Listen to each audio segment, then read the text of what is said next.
तो बच्चों good morning. Lockdown classes में आप सभी का स्वागत है। बच्चों आज हम लोग 9th क्लास के इकोनॉमिक्स में पढ़ने जा रहे हैं संसाधन के रूप में लोग। संसाधन क्या है ये तो हम लोग ज्योग्राफी में पढ़े हैं और मानव संसाधन भी पढ़े हैं। तो संसाधन के रूप में लोग, इससे पहले हम लोग मानव संसाधन के बारे में जानते हैं। 8th क्लास का ज्योग्राफी में भी आप लोग पढ़े होंगे मानव संसाधन। मानव संसाधन एक ऐसा संसाधन है जो संसाधनों का निर्माण एवं उपयोग दोनों करता है। मानव के संसाधनों में निर्माण की यह क्षमता मानव के दिमागी एवं कौशल से विकसित होती है। अब हम लोग जानेंगे कि संसाधन के रूप में लोग, तो लोग यानी मनुष्य संसाधन के रूप में कैसे परिवर्तित हो जाते हैं। तो बच्चों सबसे पहले तो मानव स्वयं में एक संसाधन है। मनुष्य जो है वो स्वयं में एक संसाधन है। देश के लोग उसके मूल्यवान संसाधन होते हैं। देश के लोग उस देश के लिए मूल्यवान संसाधन होते हैं। यदि वह स्वस्थ, शिक्षित एवं कुशल हो।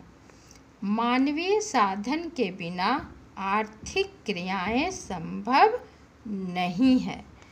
तो बच्चों आप लोग समझ गए होंगे कि मानव संसाधन क्या है और संसाधन के रूप में लोग। तो इसको अब हम लोग आगे बढ़ाते हैं चैप्टर को। पहले यहाँ दिया है अवलोकन। संसाधन के रूप में लोग अध्याय जनसंख्या की अर्थव्यवस्था पर दायित्व से अधिक परिसंपत्ति के रूप में व्याख्या करने का प्रयास है। अर्थव्यवस्था पर दायित्व मतलब अर्थव्यवस्था पर भार। दायित्व से यहाँ मतलब भार से है, बोझ। जनसंख्या, अधिक बढ़ती हुई जनसंख्या जो है वो अर्थव्यवस्था पर एक बोझ के समान है। और यहाँ परिसंपत्ति का मतलब क्या होता है बच्चों? देश द्वारा अपनाई गई मूल्यवान वस्तुएं संपत्ति होती है। एक देश द्वारा अपनाई गई मूल्यवान वस्तुएं संपत्ति होती है। स्वस्थ, शिक्षित, कौशल एवं तकनीकी प्रशिक्षित लोग राष्ट्र की संपत्ति होते हैं। स्वास्थ्य, शिक्षा एवं प्रशिक्षण लोगों को संपत्ति बनाती है। परिसंपत्ति का मतलब भी आप लोग समझ गए बच्चों।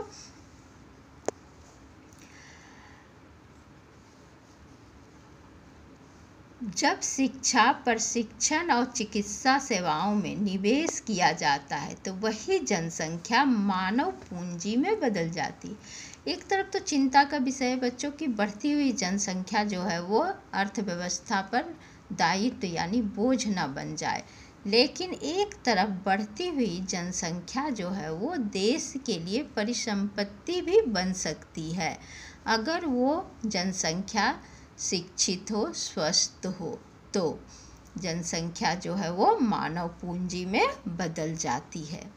वास्तव में मानव पूंजी कौशल और उनमें निहित उत्पादन के ज्ञान का स्टॉक है। परिचय।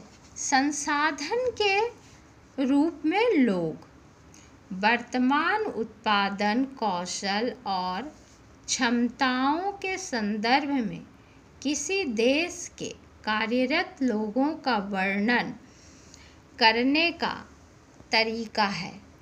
उत्पादक पहलू की दृष्टि से जनसंख्या पर विचार करना सकल राष्ट्रीय उत्पाद के सृजन में उनके योगदान की क्षमता पर बल देता है। तो सकल राष्ट्रीय उत्पाद क्या है, जिसको जीडीपी कहा जाता है, सकल घरेलू उत्पाद जीडीपी। दूसरे संसाधनों की भांति ही जनसंख्या भी एक संसाधन है, एक मानव संसाधन। तो क्या है, मानव जो है, मनुष्य जो है, वो स्वयं में एक संसाधन है। अगर वो स्वस्थ हो, शिक्षित हो, तो वो किसी भी संसाधनों का उपयोग करके उसे कई गुना बढ़ा सकता है।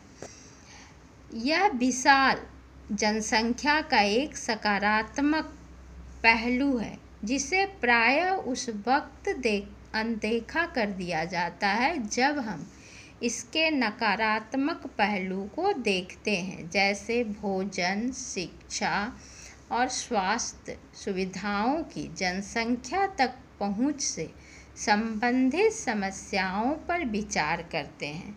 जब इस विद्यमान मानव संसाधन को और अधिक शिक्षा तथा स्वास्थ्य द्वारा और विकसित किया जाता है, तब हम इसे मानव पूंजी निर्माण कहते हैं, जो भौतिक पूंजी निर्माण की ही भांति देश की उत्पादक शक्ति में वृद्धि करता है। तो बच्चों, मानव पूंजी किसे कहते हैं? यहाँ दिया है मानव पूंजी। मानव पूंजी किसे कहते हैं? मानव पूंजी केवल स्वयं के लिए ही कार्य नहीं करती, बल्कि अन्य साधनों को भी क्रियाशील बनाती है। मानवीय पूंजी उत्पादन का एक अत्याज्य साधन है।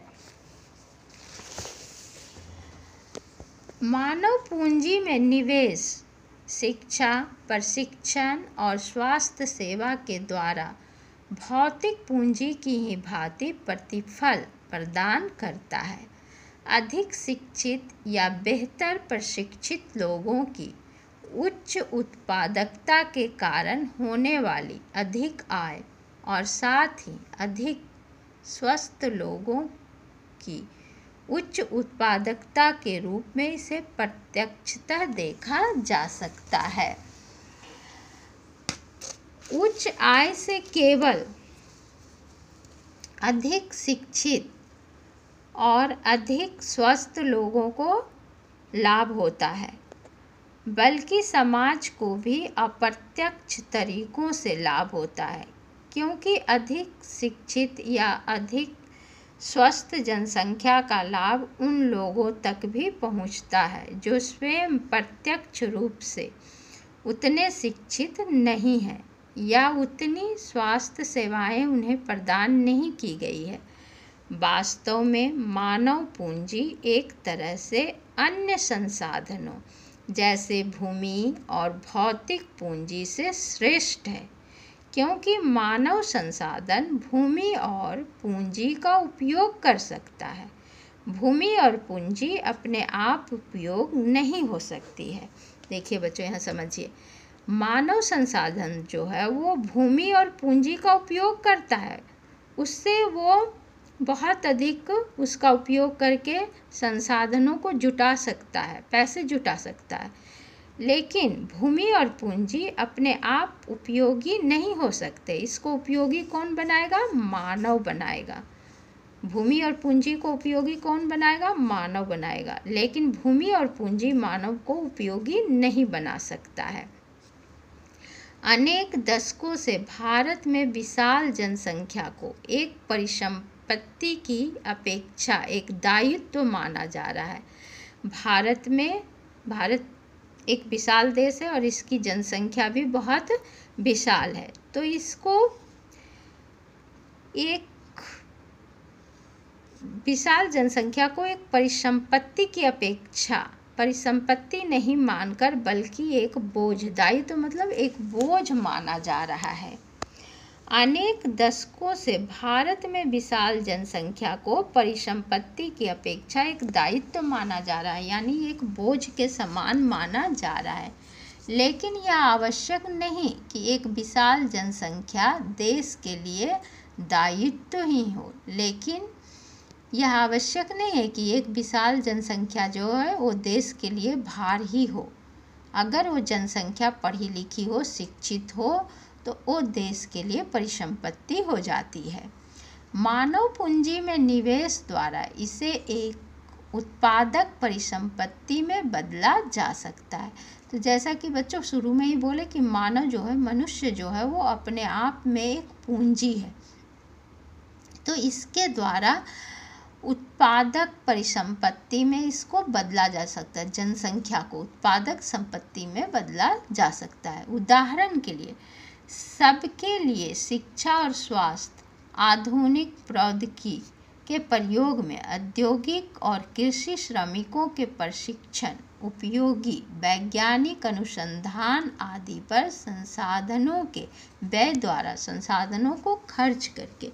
यहाँ शकल की कहानी, यहाँ एक कहानी के माध्यम से बताया गया है बच्चों की दो मित्र हैं, जो एक का नाम विलास है और एक का नाम है शकल। तो किस तरह से एक जो है वो कंप्यूटर का कोर्स करके वो गांव में ही एक कंप्यूटर केंद्र यानी कंप्यूटर सेंटर खोलता है और वो कितने ही लोगों को, वहाँ के नवयुवकों को प्रशिक्षित करता है। जो नवयुवक बाहर पढ़ने जाते थे दूसरी जगह, वो अब गांव में ही पढ़ते हैं। और वो एक मित्र जो है वो सरकारी सेक्टर में काम भी करने लगा है और दूसरा एक मित्र जो है वो गांव में ही अपने पैसे से लगा हुआ है। जो उसकी माँ काम करती थी, मछली बेचकर घर चलाती थी, तो वो भी अपनी माँ की ही तरह वो भी मछलियाँ ही बेचकर बहुत कम पैसे कमाता है। और किस तरह से वो एक कुशल श्रमिक नहीं बन पाता है क्योंकि उसने पढ़ाई नहीं की। और उसका मित्र जो है वो एक कंप्यूटर इंजीनियर तक बन जाता है। कैसे? पढ़ाई के बदौलत। तो आप लोग बच्चों इस कहानी को पढ़िएगा और समझिएगा। अब हम लोग आगे बढ़ते हैं। इन दोनों व्यक्तियों के अध्ययनों में हमने देखा कि शकल स्कूल जाता था जबकि विलास स्कूल नहीं गया। शकल शारीरिक रूप से हष्ट-पुष्ट और स्वस्थ था। उसे बार बार डॉक्टर के पास जाने की आवश्यकता नहीं पड़ती थी। विलास गठिया का रोगी था। उसके यहाँ डॉक्टर के पास जाने के साधन भी उसके पास नहीं थे। शकल ने कंप्यूटर में डिग्री प्राप्त की थी। शकल को एक प्राइवेट फर्म में नौकरी भी मिल जाती है। विलास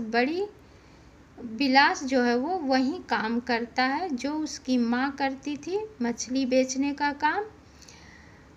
और इस दोनों कहानी के माध्यम से यही बताया गया है बच्चों की शिक्षा का महत्व क्या है और एक शिक्षित व्यक्ति कैसे परिसंपत्ति बन जाता है, जबकि एक अशिक्षित व्यक्ति जो है और अस्वस्थ व्यक्ति समाज और परिवार और देश के लिए बोझ बन जाता है।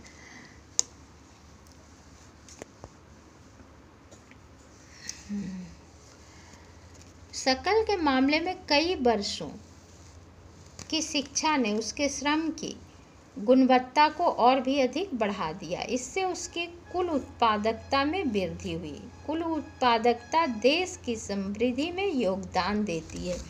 इसके बदले व्यक्ति को वेतन के रूप में या फिर उसके पसंद के किसी दूसरे रूप में प्रतिफल मिलता है। विलास को उसके जीवन के आरंभिक भाग में कोई शिक्षा व स्वास्थ्य सेवा नहीं मिल सकी। वह अपनी माँ की भांति ही मछलियाँ बेचकर अपना जीवन यापन करता है, इसलिए वह अपनी माँ की ही तरह अकुशल श्रमिक का वेतन पाता है। तो समझ में आ गया बच्चों। इस कहानी, दोनों कहानी को आप लोग पढ़िएगा और समझिएगा कि किस तरह शिक्षा का महत्व है कि एक मित्र जो है वो इतने अच्छे से एक कुशल श्रमिक बन जाता है, कंप्यूटर की शिक्षा प्राप्त करता है, और दूसरा जो है वो कुछ नहीं कर पाता है क्योंकि वो अशिक्षित भी है और अस्वस्थ भी रहता है। तो इस तरह से एक पढ़ा लिखा व्यक्ति किस तरह से समाज, परिवार और देश के लिए परिसंपत्ति बनता है, और वहीं पे जो शिक्षित होता है वो किस तरह से देश के लिए बोझ और परिवार के लिए बोझ बन जाता है। मानव संसाधन में शिक्षा और चिकित्सा सेवा के द्वारा निवेश से भविष्य में उच्च प्रतिफल प्राप्त हो सकते हैं। लोगों में यह निवेश भूमि और पूंजी में निवेश की ही तरह हो। व्यक्ति शेयरों तथा बॉन्डों में भविष्य में उच्च प्रतिफल की आशा से निवेश करता है। एक बच्चा भी जिसकी शिक्षा और स्वास्थ्य पर निवेश किया गया है, भविष्य में उच्च आय और समाज को बृहद योगदान के रूप में अधिक प्रतिफल दे सकता है। यह देखा जाता है कि शिक्षित माँ बाप अपने बच्चों की शिक्षा पर अधिक निवेश करते हैं। ऐसा इसलिए होता है क्योंकि उन्होंने स्वयं भी शिक्षा के महत्व को अनुभव किया होता है। तो एक बात तो साफ है बच्चों की, जिनके माता पिता शिक्षित होते हैं तो वो चाहते हैं कि उनके बच्चे भी पढ़े लिखे और शिक्षित हो, क्योंकि वो शिक्षा के महत्व को समझते हैं। लेकिन दूसरी तरफ जो पढ़े लिखे लोग नहीं होते हैं वो इस बात को नहीं समझते। उन्हें तो लगता है कि जो स्कूल जाकर, अगर वो स्कूल जाता है तो उसमें पढ़ाई में पे भी खर्च होता है और नौकरी तो बाद में मिलेगी नहीं, इसलिए अभी से अगर वो काम शुरू कर दे तो परिवार के लिए कुछ पैसे कमाए। ये नकारात्मक सोच है और जिसके कारण मनुष्य जो है वो आगे नहीं बढ़ पाता है। इसी प्रकार वे अपने बच्चों की स्कूली शिक्षा और अच्छे स्वास्थ्य की आवश्यकताओं का भी ध्यान रखते हैं, पढ़े लिखे माता पिता। इस तरह इस मामले में एक अच्छा चक्र बन जाता है। इसके विपरीत स्वयं भी अशिक्षित और अस्वच्छता तथा सुविधा वंचित स्थिति में रहने वाले माँ बाप एक दुष्चक्र सृजित कर लेते हैं और अपने बच्चों को अपनी ही तरह सुविधाओं से वंचित स्थिति में रखते हैं। बहुत सारे पेरेंट्स ऐसे हैं जो कहते हैं कि पढ़ लिख के क्या करना है, इसको पढ़ लिख के तो कोई नौकरी या साहब बनेगा नहीं, इसलिए वो छोटे उम्र के बच्चों को स्कूल भेजने के बजाय उसे किसी काम में लगा देते हैं। जापान बच्चों, जापान एक बहुत ही छोटा देश है और उसके पास कोई संसाधन नहीं है, कोई खनिज संपदा नहीं है, लेकिन वो आज सबसे ज़्यादा विकसित देश है। कैसे? मानव संसाधन के बल पर। उसने मानव संसाधन पर निवेश किया है। उनके पास कोई प्राकृतिक संसाधन नहीं था। यह विकसित धनी देश है। वे अपने देश के लिए आवश्यक प्राकृतिक संसाधनों का आयात करते हैं। वे दूसरे देशों से प्राकृतिक संसाधन मंगाते हैं। वे कैसे धनी विकसित बने? उन्होंने लोगों में विशेष रूप से शिक्षा और स्वास्थ्य के क्षेत्र में निवेश किया। उन लोगों ने भूमि और पूंजी जैसे अन्य संसाधनों का कुशल उपयोग किया है। इन लोगों ने जो कुशलता और प्रौद्योगिकी विकसित की, उसी से ये देश धनी और विकसित बना।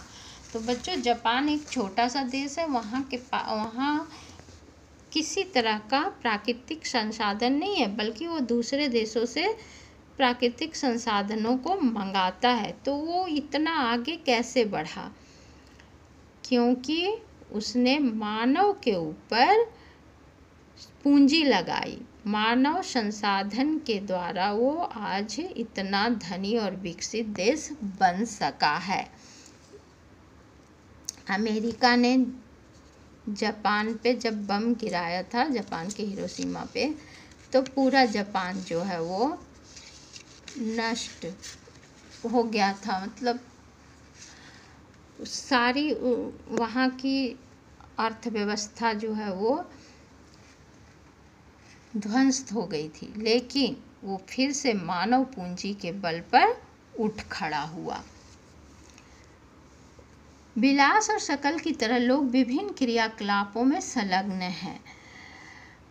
हमने देखा कि इसको हम लोग अब आगे नहीं देखते हैं बच्चों, क्योंकि ये बार बार ये कहानी को दोहराया जाएगा इस पार्ट में। फिर भी थोड़ा सा नज़र डाल लेते हैं हम लोग इसके क्रियाकलापों पर। विभिन्न क्रियाकलापों को 3 प्रमुख क्षेत्रों में बांटा गया है, प्रथम, द्वितीय और तृतीय। तो पालमपुर की कहानी में आप लोग पढ़े होंगे। प्राथमिक क्षेत्र में आता है कृषि से जुड़ी संसाधन, यानी कच्चा माल कहें या प्रकृति से जो हमें प्राप्त होती है, वो प्राथमिक क्षेत्रक में। द्वितीय क्षेत्रक में आता है विनिर्माण, जैसे कि गन्ने से गुड़ बनाना, गुड़ से चीनी बनाना, बांस से टोकरियाँ बनाना, जूट से बोरियाँ बनाना, ये सब प्राथमिक क्षेत्र में आता है। प्राथमिक क्षेत्र यानी कि कृषि क्षेत्र, जहाँ से हमें कच्चा माल उपलब्ध होता है। द्वितीय क्षेत्रक में आता है विनिर्माण, जो प्राथमिक क्षेत्र से हमें कच्चे माल मिले होते हैं उसका निर्माण करना, द्वितीय क्षेत्र। और तृतीय क्षेत्र में आता है बाजार, बैंकिंग, परिवहन। तो इन तीनों को यहाँ वर्गीकृत किया गया है। प्राथमिक क्षेत्र के अंतर्गत कृषि, वानिकी, पशुपालन, मत्स्य पालन, मुर्गी पालन और खनन एवं उत्खनन शामिल है। द्वितीय क्षेत्रक में विनिर्माण है, जो प्रथम क्षेत्रक से आता है कच्चा माल, उसका विनिर्माण करना। और तृतीय क्षेत्रक में है व्यापार, परिवहन, संचार, बैंकिंग, बीमा, शिक्षा, स्वास्थ्य और पर्यटन सेवाएं इत्यादि शामिल है। इस क्षेत्रक में क्रियाकलाप के फलस्वरूप वस्तुओं और सेवाओं का उत्पादन होता है। ये क्रियाकलाप राष्ट्रीय आय में मूल्य वर्धन करते हैं। ये क्रियाएं आर्थिक क्रियाएं कहलाती है। तो बच्चों, आर्थिक क्रियाएं क्या है? आर्थिक और गैर आर्थिक दोनों के बारे में हम लोग आगे जानेंगे। आर्थिक क्रिया का मतलब होता है जिससे हम पैसे कमाते हैं। आर्थिक मतलब पैसा, रुपया पैसा होता है। और आर्थिक क्रियाएं जिसके द्वारा मानव जो है वो पैसा कमाता है। आर्थिक क्रियाओं के 2 भाग होते हैं। आर्थिक क्रियाओं के 2 भाग होते हैं, हैंद्र बाजार क्रियाएं और गैर बाजार क्रियाएं। बाजार क्रियाओं में वेतन या लाभ के उद्देश्य से की गई क्रियाओं के लिए पारिश्रमिक का भुगतान किया जाता है, यानी पैसे मिलते हैं काम के बदले में। जो काम पैसे कमाने के लिए किया जाता है उसको क्या कहते हैं? आर्थिक क्रियाएं। आर्थिक क्रियाएं किसको कहते हैं? जो पैसे कमाने के लिए काम किए जाते हैं, जो काम हम लोग करते हैं उसके बदले में पैसे मिलते हैं, उसको हम आर्थिक क्रियाएं कहते हैं।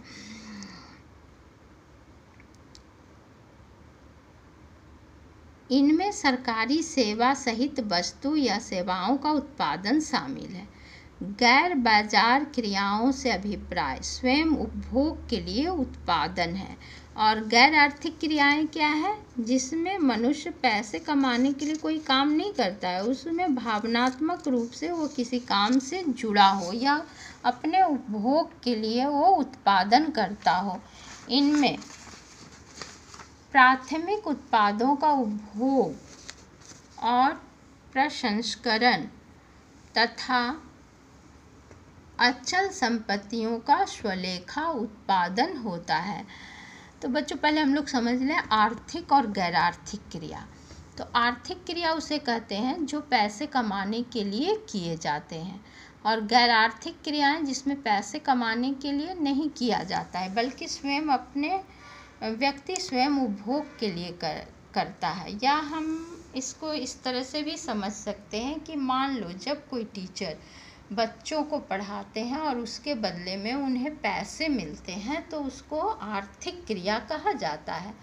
और वही टीचर जब अपने बच्चों को पढ़ाता है, अपने बेटा बेटी या अपने बच्चों को पढ़ाता है, उसके बदले में उसे कोई पैसे नहीं मिलते, तो वो गैर आर्थिक क्रियाएं हो जाएगी।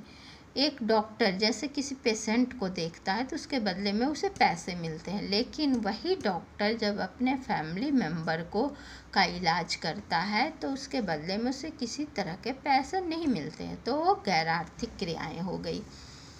यहाँ आप देखिए, ऐतिहासिक और सांस्कृतिक कारणों से परिवार में महिलाओं और पुरुषों के बीच श्रम का विभाजन होता है। श्रम मतलब काम का विभाजन होता है। आम तौर पर महिलाएं घर के कामकाज देखती है और पुरुष खेतों में काम करते हैं।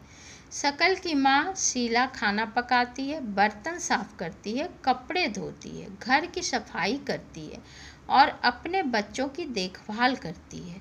शकल के पिताजी बूटा खेतों में काम करते हैं, उपज को बाजार में बेचते हैं और परिवार के लिए धन कमाते हैं।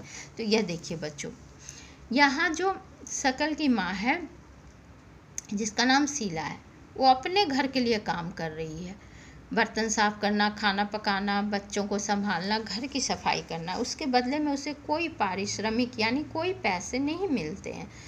अगर लेकिन शीला जो है वो दूसरे के घरों में जाकर अगर वो खाना बनाती, बर्तन साफ करती, कपड़े धोती, तो उसके बदले में उसे पैसे मिलते, तो वो आर्थिक क्रियाएं कहलाती। लेकिन इनका काम जो यहाँ है ये गैर आर्थिक क्रिया में आ जाएगा।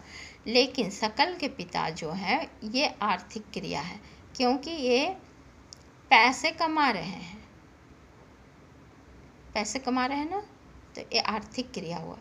तो एक बात समझ जाइए, जो काम पैसे कमाने के लिए किए जाते हैं वो आर्थिक क्रिया है।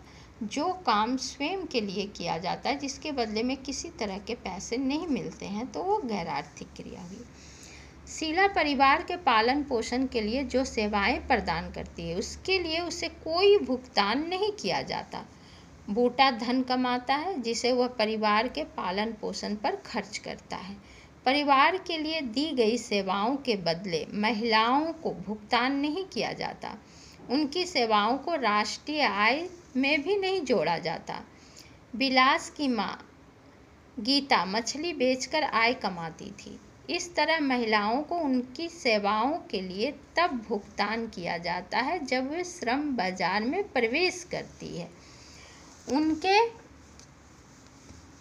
पुरुष सहयोगी की ही तरह उनकी आय उनकी शिक्षा और कौशल के आधार पर निर्धारित की जाती है।